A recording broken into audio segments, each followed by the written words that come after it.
বহু সময়ত আমি বহু ধৰণৰ কাম কৰি থাকোঁ, কেতিয়াবা নিজৰ সুখৰ কাৰণে, কেতিয়াবা আনক ইমপ্ৰেছ কৰিবলৈ। এই কামবোৰ কৰোঁতে বহু ধৰণৰ কাম আমাক কোনেও নকয়, নোকোৱাকেই আমি কৰোঁ। আৰু কৰাৰ পাছত আমি এইটো ভাবোঁ যে এইবোৰ কাম কৰিলে আমাক আনে ভাল পাব, মানে ইমপ্ৰেছ কৰিবৰ কাৰণে, বা কেতিয়াবা খুব নিজৰ সন্তুষ্টিতাৰ কাৰণেও আমি কামবোৰ কৰোঁ।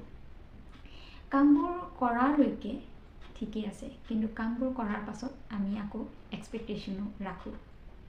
যেনেকৈ মই কাৰোবাৰ কাৰণে কিবা এটা কৰিলোঁ, কৰাৰ পাছত মই নভবাকৈয়ে মোৰ মনত আহি থাকে যে মই যদি তেওঁৰ কাৰণে এইটো কাম কৰিছোঁ, তেখেতেও মোৰ কাৰণে এই কামটো কৰিব।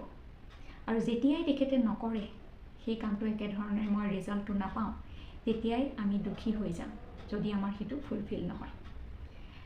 গতিকে সেইটো আমাক দেখিব বহু সময়ত যে আমাক কোনেও কোৱাই নাছিল, কিন্তু আমি কামটো কৰিছোঁ, কৰাৰ পাছত আকৌ নিজে নিজে এক্সপেক্টেশ্যনো ৰাখিছোঁ যে মই এইটো কৰিছোঁ যদি তাৰ বিপৰীতে তেওঁলোকেও মোৰ কাৰণে এইখিনি কৰিব।